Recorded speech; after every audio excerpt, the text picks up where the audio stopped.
नमस्कार, CM today news में आपका स्वागत है। मैं हूं आपके साथ राजेश सक्सेना।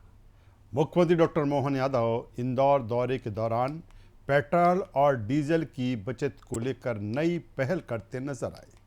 सीएम डॉक्टर मोहन यादव ने अधिकारियों के साथ अलग अलग वाहनों के बजाय 16 सीटर गाड़ी में सफर कर ईंधन संरक्षण और संसाधनों के बेहतर उपयोग का संदेश दिया।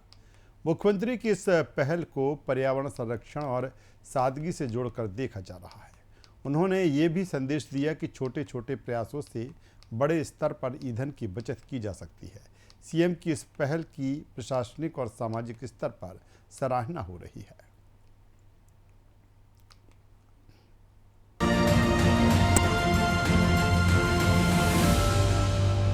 प्रधानमंत्री द्वारा जो मितव्ययिता का संदेश दिया गया है, आज मैं स्वयं भी एक लोकल वाहन से इस यात्रा में इंदौर जिले से उज्जैन जिले तरफ जा रहा हूँ। मेरे साथ माननीय मंत्री तुलसीराम सिलावट जी, माननीय सांसद शंकर ललवानी जी, हमारे जिलाध्यक्ष श्रवण चावड़ा जी सहित सारे वरिष्ठ नेतागण हम सब प्रयास कर रहे हैं वर्तमान वैश्विक संकट में हमारे सभी संसाधनों का मितव्ययितापूर्वक उपयोग करें। यही आज के लिए जरूरी है। मेरी अपनी ओर से इंदौर वासियों को बधाई।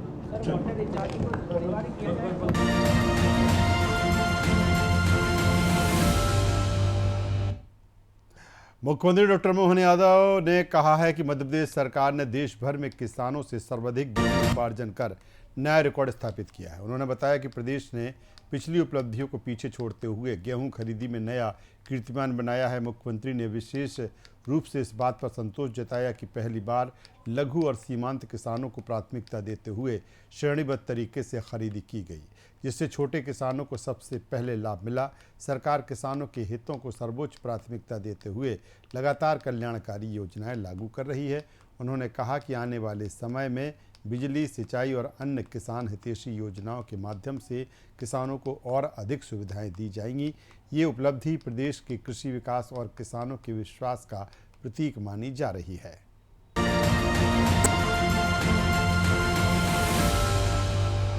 मुझे इस बात का संतोष है कि देश भर में सर्वाधिक गेहूं खरीदी का किसानों से रिकॉर्ड किसी सरकार के द्वारा बनाया गया है तो मध्य प्रदेश सरकार द्वारा बनाया गया है। मेरी जो जानकारी है, लगभग कल तक 13,46,000 से ज़्यादा किसानों ने जिनका पंजीयन हुआ था, उनके माध्यम से 1,03,000 मेट्रिक टन से ज़्यादा गेहूं का उपार्जन अर्थात गेहूं खरीदी हमारे द्वारा की गई है। ये पूरे देश के अंदर किसी भी राज्य द्वारा किसानों से सर्वाधिक खरीदी का हमारा अपना रिकॉर्ड है, जो पिछली बार के रिकॉर्ड को हमने तोड़ करके नया बनाया है। मुझे इस बात का भी संतोष है कि इसमें हमारे लघु और सीमांत किसानों को पहली बार प्राथमिकता देते हुए लगभग 34 लाख मेट्रिक टन का गेहूं खरीदी का काम किसानों के उस श्रेणीबद्ध तरीके से किया गया, जिसके कारण से लघु और सीमांत किसानों ने अपने पहले गेहूं खरीदी का लाभ लिया है। बड़े किसानों सहित हमने देश के अंदर ये नया रिकॉर्ड बनाया है। साथ ही साथ आने वाले समय में बिजली से लेकर सभी प्रकार की किसान कल्याण वर्ष की सौगात एक के बाद एक हम देने जा रहे हैं। एक तरफ जब हम किसानों से गेहूं खरीदी के आधार पर जल रचनाओं के बलबूते पर नया रिकॉर्ड बना रहे हैं कि हम अपनी बिजली, पानी पर्याप्त देते हुए, उसी के साथ साथ हमारे पास आज की स्थिति में जलगंगा संरक्षण अभियान के माध्यम से लगभग 2 लाख से ज़्यादा जल रचनाओं पर हमारी सरकार ने काम किया, जिसमें 10,000 करोड़ से ज़्यादा की धनराशि हमारे द्वारा रखी गई। ग्रामीण, नगरीय निकाय दोनों मिला करके जिस प्रकार से कुएं, बावड़ी, तालाब, नहर, नदी, उद्गम स्थल प्रत्येक स्थान पर और अमृत सरोवर सहित नई जल रचनाओं पर भी हमारे द्वारा काम किया जा रहा है।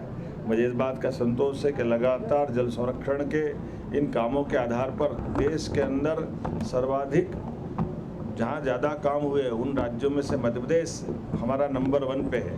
एक तरफ जब हम अपने उस दृष्टि से राज्य को नंबर 1 पे लाते हैं, दूसरी तरफ जिलों के अंदर भी 700 से ज़्यादा जिलों में 5 से ज़्यादा जिले हमारे सर्वाधिक अच्छे काम वाली श्रेणीबद्ध सूची में है।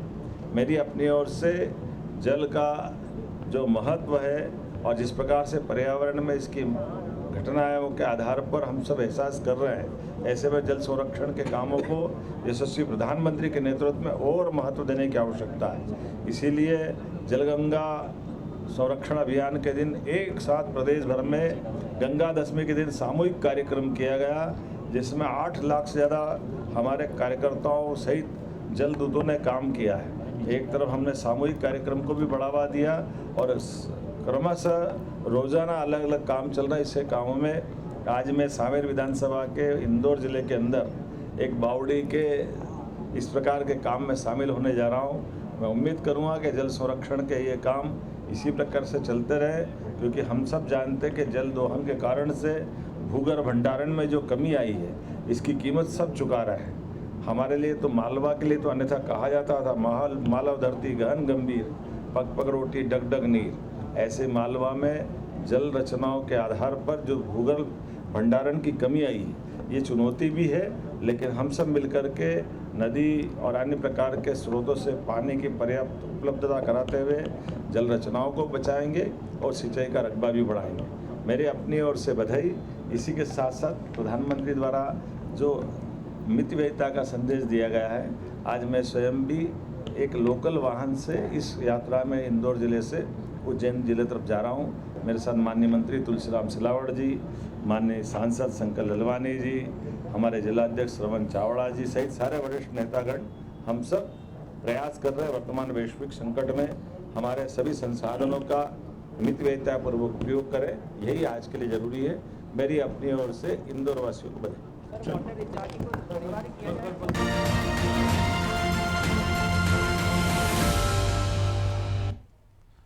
मुख्यमंत्री डॉक्टर मोहन यादव ने नई दिल्ली में केंद्रीय विधि एवं न्याय, स्वतंत्र प्रभार तथा संसदीय कार्य राज्य मंत्री अर्जुन राम मेघवाल से सौजन्य भेंट की। इस दौरान विभिन्न समसामयिक विषयों पर प्रदेश के विकास और प्रशासनिक सुधारों को लेकर सकारात्मक चर्चा की गई।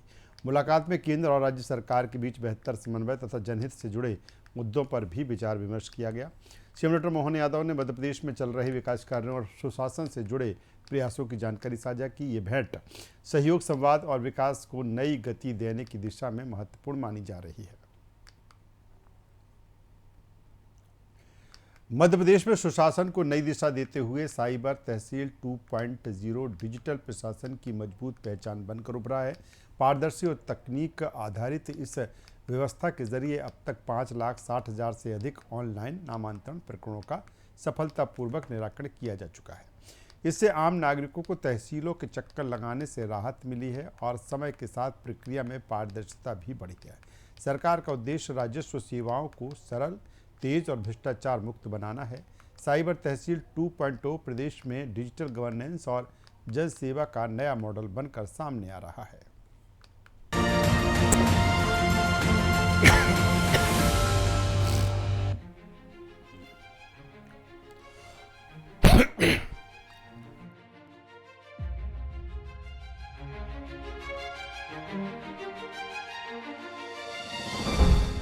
यशस्वी प्रधानमंत्री श्री नरेंद्र मोदी जी के मार्गदर्शन और मुख्यमंत्री डॉक्टर मोहन यादव के नेतृत्व वाली सरकार नागरिकों की सुविधाओं और सुशासन की दिशा में अहम कदम उठा रही है। इसी कड़ी में शुरू की गई साइबर तहसील 2.0 की पहल राजस्व प्रणाली में ऐतिहासिक और महत्वपूर्ण परिवर्तन का माध्यम बनी है। इस प्रणाली ने भूमि नामांतरण प्रक्रिया को डिजिटल और केंद्रीकृत बनाकर नागरिक सुविधाओं को अधिक सहज और प्रभावी बनाया है और ईज ऑफ लिविंग को मजबूत किया है। साइबर तहसील 2.0 व्यवस्था से अब तक प्रदेश में 5.60 लाख से अधिक ऑनलाइन नामांतरण प्रकरणों का सफलतापूर्वक निराकरण किया जा चुका है। पहले जहां नामांतरण की प्रक्रिया में लगभग 70 दिन का समय लगता था, वहीं अब अधिकांश प्रकरण मात्र 20 से 25 दिनों में पूरे हो रहे हैं। इससे नागरिकों के समय, श्रम और धन की बचत सुनिश्चित हुई है। आंशिक खसरा से जुड़े मामले तकनीकी रूप से अधिक जटिल माने जाते हैं, क्योंकि इनमें भूमि के हिस्से का सीमांकन, रिकॉर्ड संशोधन और संबंधित जानकारी का अपडेटेशन होता है। साइबर तहसील 2.0 ने इस चुनौती का समाधान डिजिटल तकनीक से किया है। साथ ही भूमि संबंधी विवादों की संभावनाओं में भी कमी आई है। यह व्यवस्था प्रदेश की लगभग 1192 क्षेत्रीय तहसीलदार एवं नायब तहसीलदार अदालतों के साथ रियल टाइम समन्वय में कार्य कर रही है। यानी इस आधुनिकतम प्रणाली से प्रकरणों की निगरानी, प्रगति की समीक्षा और समयबद्ध निराकरण और ज्यादा प्रभावी तो हुआ ही है, साथ ही नागरिकों का इस व्यवस्था पर विश्वास और अधिक मजबूत हुआ है।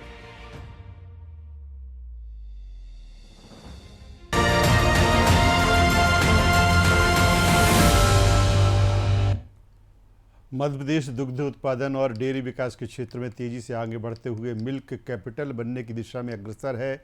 सरकार द्वारा पशुपालकों और दुग्ध उत्पादकों के हित में संचालित योजनाओं से डेयरी सेक्टर को नई मजबूती मिल रही है। आधुनिक तकनीक, बेहतर पशु स्वास्थ्य सेवाएं और दुग्ध संग्रहण व्यवस्था के विस्तार से उत्पादन में लगातार बढ़ोतरी हो रही है। इससे ग्रामीण अर्थव्यवस्था को भी बल मिल रहा है और किसानों की आय में वृद्धि हो रही है। प्रदेश सरकार का लक्ष्य दुग्ध उत्पादन को नई ऊंचाइयों तक पहुंचाकर रोजगार और आत्मनिर्भरता के अवसर बढ़ाना है।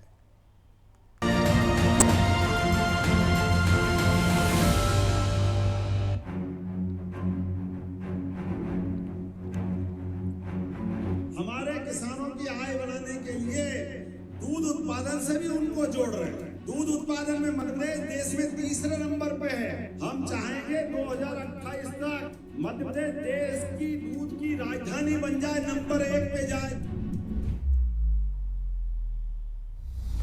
मध्य प्रदेश में श्वेत क्रांति, देश के हृदय प्रदेश में दुग्ध उत्पादन में हो रही निरंतर वृद्धि इस परिवर्तन को सटीक रूप में दर्शा रही है।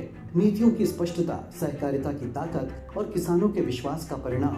यही कारण है कि मध्य प्रदेश में आज सिर्फ दूध उत्पादन ही नहीं बढ़ रहा, बल्कि राज्य अब डेयरी सेक्टर में भी एक मजबूत व्यवस्था गढ़ रहा है। मुख्यमंत्री डॉक्टर मोहन यादव के नेतृत्व में सुगम नीतियों और योजनाओं के माध्यम से प्रदेश में दुग्ध उत्पादन, किसानों की आय और प्रदेश की अर्थव्यवस्था को मजबूती मिल रही है। प्रदेश में प्रतिदिन 9.67 लाख किलोग्राम औसत दुग्ध संकलन की उपलब्धि दर्ज हुई है। यह गत वर्ष से 11% अधिक है। वहीं दुग्ध संघों ने दुग्ध उत्पादक किसानों को गत वर्ष की तुलना में 15% से अधिक राशि का भुगतान किया है। वर्तमान में प्रदेश दुग्ध उत्पादन में देश में तीसरे नंबर पर है। राज्य को दूध उत्पादन में पहले नंबर पर लाने और मिल्क कैपिटल बनाने की दिशा में ठोस कदम उठाते हुए 1752 नई दुग्ध सहकारी समितियों का गठन किया गया है। इसी क्रम में ग्वालियर डेयरी प्लांट के आधुनिकीकरण, शिवपुरी डेयरी प्लांट को पुनर्जीवन देने और इंदौर में 3 लाख लीटर रोजाना क्षमता वाले मिल्क पाउडर प्लांट की शुरुआत जैसे महत्वपूर्ण कार्य हुए हैं। प्रदेश में राष्ट्रीय डेयरी विकास बोर्ड के मार्गदर्शन में हुए कार्यों से वर्ष 2024-25 में 1398 करोड़ रुपए का भुगतान की तुलना में वर्ष 2025-26 में दुग्ध उत्पादकों को 1609 करोड़ रुपए की राशि का भुगतान किया गया, जो गत वर्ष से 15% अधिक है। दुग्ध उत्पादकों को समयबद्ध भुगतान सुनिश्चित करने के लिए अपनाई गई प्रणाली से विभिन्न दुग्ध संघों में खरीद मूल्य में 2.5 रुपए से लेकर 8.5 रुपए लीटर प्रति लीटर की वृद्धि की गई है। मध्य प्रदेश अब दूध उत्पादन और समृद्धि की दिशा में एक मजबूत तंत्र तैयार कर रहा है, जो आने वाले समय में इसे देश का मिल्क कैपिटल बनाएगा।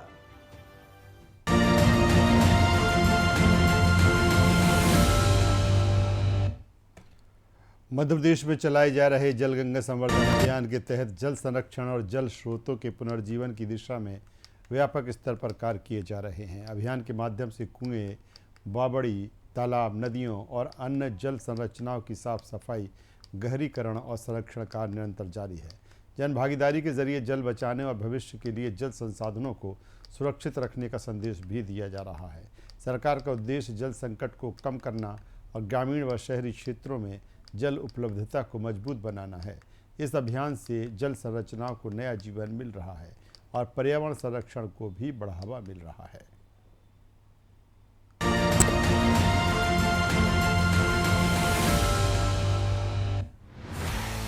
जल गंगा संवर्धन अभियान, जन भागीदारी से जल संरक्षण का संकल्प। अभियान के अंतर्गत मध्य प्रदेश में 1.91 लाख से अधिक जल संरक्षण के कार्य पूर्ण। गांव-गांव में बन रही है नई जल संरचनाएं, तैयार हो रहे खेत तालाब और आकार ले रहे हैं अमृत सरोवर। वर्ष 2026 में 10,666 करोड़ रुपए की लागत से 3.68 लाख जल संरक्षण कार्यों का लक्ष्य है, ताकि जल संरक्षण के विकास और समृद्धि को मिले नई गति।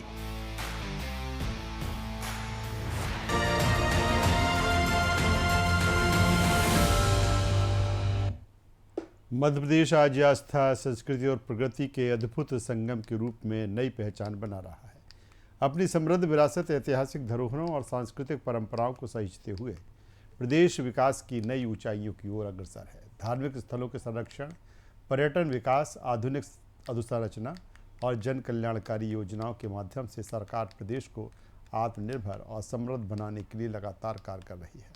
उज्जैन, महेश्वर, ओंकारेश्वर और भोजशाला जैसे आस्था केंद्रों का विकास सांस्कृतिक चेतना को नई ऊर्जा दे रहा है। वहीं सड़क, शिक्षा, स्वास्थ्य और डिजिटल सेवाओं के विस्तार से आमजन को बेहतर सुविधाएं मिल रही हैं। मध्य प्रदेश अपनी परंपरा और आधुनिकता के संतुलन के साथ देश में विकास का नया मॉडल बनकर उभर रहा है। यह बदलता मध्य प्रदेश विरासत के सम्मान और भविष्य की प्रगति दोनों का प्रतीक बन चुका है।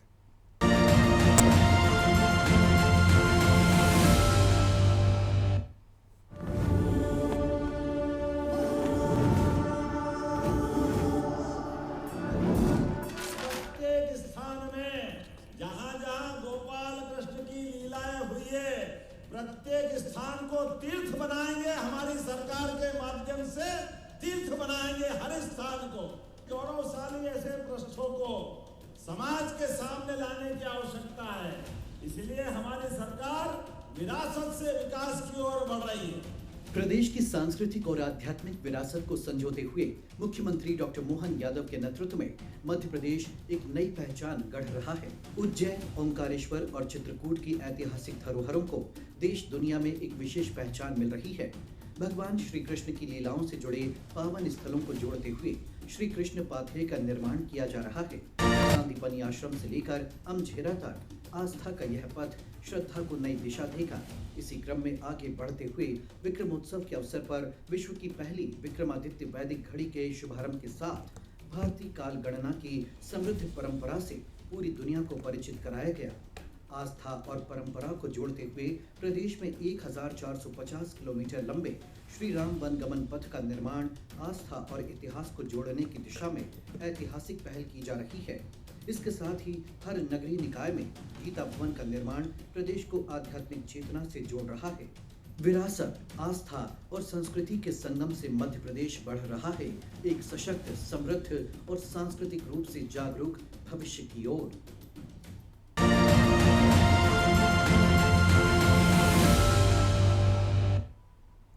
मध्य प्रदेश की ऐतिहासिक और सांस्कृतिक धरोहर भोजशाला को भव्य और दिव्य स्वरूप देने की दिशा में लगातार प्रयास किए जा रहे हैं। सरकार का उद्देश्य भोजशाला के संरक्षण, सौंदर्यीकरण और सांस्कृतिक महत्व को नई पहचान देना है।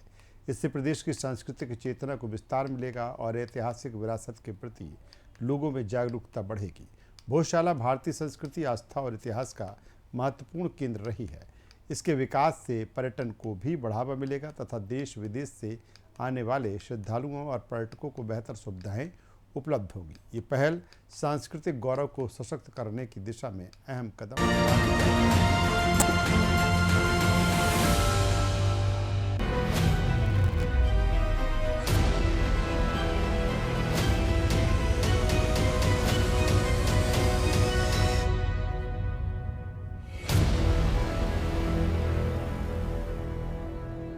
सदियों के इंतजार के बाद धार में आस्था, संस्कृति और सनातन स्वाभिमान का नया अध्याय शुरू हुआ है। ऐतिहासिक भोजशाला को लेकर माननीय उच्च न्यायालय के निर्णय ने 750 वर्षों से जुड़े करोड़ों श्रद्धालुओं की आस्था को नया विश्वास दिया है। राजा भोज द्वारा स्थापित यह पावन भोजशाला कभी ज्ञान, विज्ञान, अनुसंधान और संस्कृत भाषा का सबसे प्रखर केंद्र हुआ करती थी, जहाँ दूर दूर से विद्यार्थी और विद्वान शास्त्रों के अध्ययन और विमर्श के लिए आते थे। अब राज्य सरकार भोजशाला के उसी गौरवशाली अतीत को पुनर्जीवित करने के लिए पूरी प्रतिबद्धता के साथ कार्य कर रही है। माँ वाग्देवी के आशीर्वाद से धार में भव्य सरस्वती लोक का निर्माण किया जाएगा। साथ ही राजा भोज शोध संस्थान भी स्थापित होगा। यह केवल विकास कार्य नहीं बल्कि भारत की प्राचीन ज्ञान परंपरा, सनातन संस्कृति और सांस्कृतिक चेतना के पुनर्जागरण का संकल्प है। अब धार आस्था, संस्कृति और विकास के नए स्वर्णिम अध्याय की ओर बढ़ रहा है। आस्था, संस्कृति और विरासत के संरक्षण हेतु प्रतिबद्ध मध्य प्रदेश सरकार।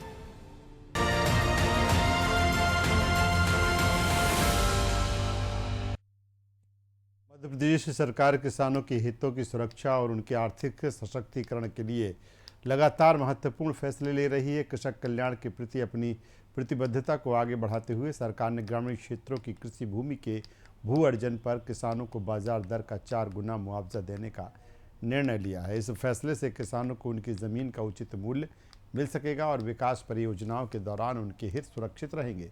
सरकार का मानना है कि किसान प्रदेश की अर्थव्यवस्था की रीढ़ है, इसलिए उनके सम्मान और अधिकारों की रक्षा सर्वोच्च प्राथमिकता है। इस पहल से ग्रामीण क्षेत्रों में आर्थिक मजबूती बढ़ेगी, किसानों का विश्वास सशक्त होगा और विकास कार्यों में भी तेजी आएगी।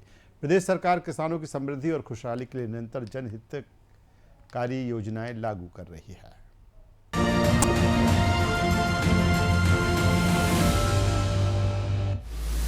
जो इंडस्ट्री के लिए जमीन चाहिए, रेल, पुल, पुलिया, सड़क, हमने कहा ये किसान कल्याण वर्ष है, इसलिए किसान की अगर विकास की जमीन भी लेंगे तो बाजार के दाम से 1 गुना नहीं, 2 नहीं, 4 गुना कीमत देकर के किसान के लिए भी उसका विकास का भागीदार बनाएंगे।